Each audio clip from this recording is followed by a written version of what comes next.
Advertisements में crunchy food का sound आपने कई बार सुना होगा।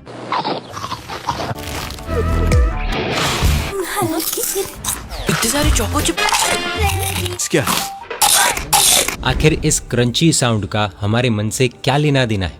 जैन साधु साध्वी जी भगवंतों को कुछ स्पेशल तपस्या में और स्पेशली जो उपधान होते हैं वहाँ पर आराधकों को उपधान के दौरान जो भोजन दिया जाता है उसमें आवाज़ करे वैसी खाकरा ममरे आदि क्रंची चीज़ें नहीं दी जाती है। नॉर्मली हम हमारे घर पर क्रंची चीज़ें खाते ही हैं, लेकिन स्पेशल तपस्या में इसकी रेस्ट्रिक्शन क्यों लगती है? आज के ज़माने के लोगों को इस विषय में 100% प्रश्न उठने जायज़ है कि ये सुपरस्टिशन अंधविश्वास किस लिए? प्रभु ने रेस्ट्रिक्शन क्यों डाला? क्या कड़क वस्तु क्रंची वस्तु खाने से कोई हिंसा होती है क्या? जीव मरता है क्या? ये सब नॉनसेंस है। पर क्या सचमुच प्रभु ने बताई हुई ये आवाज़ वाली वस्तु नहीं खाने की बात नॉनसेंस है? आइए जानते हैं इस बात के कुछ चौंका देने वाले फैक्ट्स इस प्रस्तुति के माध्यम से। बने रहिए इस वीडियो के अंत तक। 2003 में ऑक्सफोर्ड यूनिवर्सिटी के एक चार्ल्स स्पेंस नाम के बड़े प्रोफेसर ने एक ऐसे देखने जाए तो बहुत छोटा पर हकीकत में हमारा दिमाग हिला दे वैसा रिसर्च किया था। उस रिसर्च की कुछ बातें जानते हैं सिर्फ 7 पॉइंट्स में। पॉइंट नंबर 1, रिसर्च के अनुसार व्यक्ति जब कड़क चीज़ें, नॉइजी चीज़ें, क्रंची चीज़ें खाता है तब उसे ऐसा लगता है कि वो चीज़ फ्रेश है। पॉइंट नंबर 2, रिसर्च के अनुसार व्यक्ति जो कुछ भी क्रंची कड़क चीज़ें खाता है उसमें लगभग फैट का प्रमाण ज़्यादा होता है। पॉइंट नंबर 3, कड़क चीज़ें व्यक्ति को खुद का ध्यान उन चीज़ों पर आकर्षित करने के लिए मजबूर करती है और इसलिए उन कड़क चीज़ों पर व्यक्ति को राग, अटैचमेंट होने की शक्यता यानी कि पॉसिबिलिटी बहुत ही ज़्यादा है। सिंपल है, जितना क्रंची ज़्यादा उतना अट्रैक्शन, अटैचमेंट ज़्यादा। पॉइंट नंबर 4, कड़क चीज़ खाने के वक्त हमें होश या विवेक नहीं रहता कि हम कितना खा रहे हैं, क्योंकि हमारे दिमाग को वो क्रंची आवाज़ एक प्रकार से सिक्योर करती है कि तुम जो कुछ खा रहे हो वो फ्रेश है। और इसलिए थिएटर वगैरह में पॉपकॉर्न खाते वक्त या फिर नॉर्मली चिप्स खाते वक्त या वेफर, चॉकलेट्स या बिस्किट्स, कुकीज़ आदि खाते वक्त हमें पता ही नहीं चलता है कि वो कब पूरी हो गई है।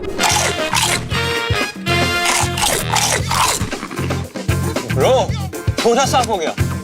और ये भी। इतना ही नहीं, पानी पूरी जैसी चीज़ें तो 1 प्लेट, 2 प्लेट, 5 प्लेट अनलिमिटेड भी खाने का टैलेंट कुछ लोगों में होता है। पॉइंट नंबर 5, मल्टीनेशनल कंपनीज चीज़ों को कड़क करने के लिए और कड़क रखने के लिए रिसर्च एंड डेवलपमेंट में भारी पैसा खर्च करती है, क्योंकि कड़क चीज़ों की सेल्स ज़बरदस्त होती है। लोगों को कड़क चीज़ खानी पसंद होती है और उसका वर्ल्ड फेमस एग्जाम्पल चीटोज़ है। 11 साल तक उन्होंने ये टैगलाइन यूज़ की, the cheese that goes crunch. Advertisement में भी क्रंची साउंड पर इतना फोकस किया गया, आप खुद सुनिए। Quick fried to a crackly crunch. They have baked to such a delicate crunch. Cheetos, cheese that goes crunch. मंच चॉकलेट तो लगभग हर चॉकलेट खाने वाले व्यक्ति ने खाई होगी। मंच सीरियल पर आता है, get set and crunch your breakfast. Packet पर देखिए, crunchylicious cereal. Munch chocolate पर आता है, extra crunchy, extra choco test.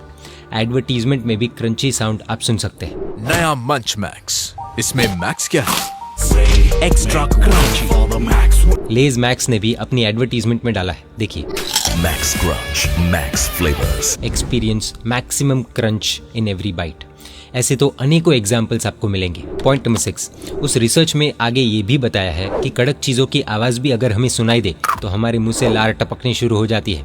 इतना ही नहीं, अगर कोई हमें इतना भी कहे कि ये क्रिस्पी है, क्रंची है, तो भी हमारे मुंह में पानी आ जाता है। हमारी इच्छा उस चीज़ को खाने की तीव्र हो जाती है। क्रिस्पी, क्रंची, ये शब्द कई एडवर्टीजमेंट्स में हमें देखने को मिलेंगे। पॉइंट नंबर 7, एशियन कंट्रीज़ में तो वस्तु को आवाज़ करके खाना, चुस्कियाँ ज़ोर से लगाना, ये सब चीज़ टेस्ट में अच्छी है उसका सूचन है और उसकी अनुमोदना गिनी जाती है। इसलिए सूप को, चाय को ज़ोर ज़ोर से चुस्कियाँ लेकर पिया जाता है, यानी कि आवाज़ का मज़ा ही कुछ और है, ऐसा समझा जाता है। अब इस रिसर्च को देखते हुए हमें ये शंका बिल्कुल नहीं होनी चाहिए कि प्रभु ने उपधान में अथवा स्पेशल तपस्या में क्रंची, नॉइजी, क्रिस्पी, कड़क चीज़ों की रेस्ट्रिक्शन क्यों लगाई। ये आध्यात्मिक बातें जो आत्मा में मानते हैं, स्पिरिचुअल अपलिफ्टमेंट में मानते हैं, वही समझ पाएंगे। स्पिरिचुअल अपलिफ्टमेंट के लिए इंद्रियों को जीतना कंपलसरी है। प्रभु ने धर्म बताया क्योंकि उन्हें हर जीव का कल्याण करना था, और राग द्वेष यानी कि अटैचमेंट, हेट्रेड जब कम होंगे तब ही जीव का कल्याण होगा। प्रभु ने द्वेष को तो शत्रु कहा ही है, लेकिन राग को यानी कि मोह को, अटैचमेंट को भी शत्रु कहा है। पांचों इंद्रियों को जीतने की साधना ये प्रभु ने बताई है। और जीतने के लिए ऐसा नहीं है कि आधी रात को कोई उठकर बोल दे कि हाँ मैंने अपनी इंद्रियों पर काबू पाया है। This is not possible. इसके लिए अलग अलग तप त्याग करने होते हैं और अलग अलग टेक्निकल रास्ते बताए गए। टंग की, जीभ की बात करें तो नॉइजी, कड़क, क्रंची वस्तु खाने में तो ज़्यादा राग, ज़्यादा आसक्ति, ज़्यादा अटैचमेंट, ज़्यादा टेस्ट बड्स का पोषण ही होता है। गली हुई, हवाई हुई चिप्स, वेफर्स, मुरकू यानी कि चकली, पापड़, खींचिया, मटरी खाजा, भुजिया, नमकीन आदि कोई नहीं खाता है। गला हुआ खाकरा भी कोई नहीं खाता है। नॉन क्रंची, हवा लगी हुई पानी पूरी को तो कोई हाथ भी नहीं लगाता है। लेकिन कड़क क्रिस्पी चिप्स, खाकरा, मिक्सचर, ममरे सब खाते हैं। गौर करें तो वस्तु वही है, सिर्फ क्रंचीनेस कम हुआ है या फिर खत्म हुआ है। वस्तु वही है तो टेस्ट भी सेम का सेम रहने वाला है।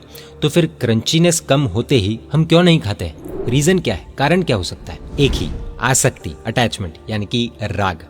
हमारे दिमाग और मन को आसक्ति की तरफ धकेलने का काम ये कड़क चीजें करती है।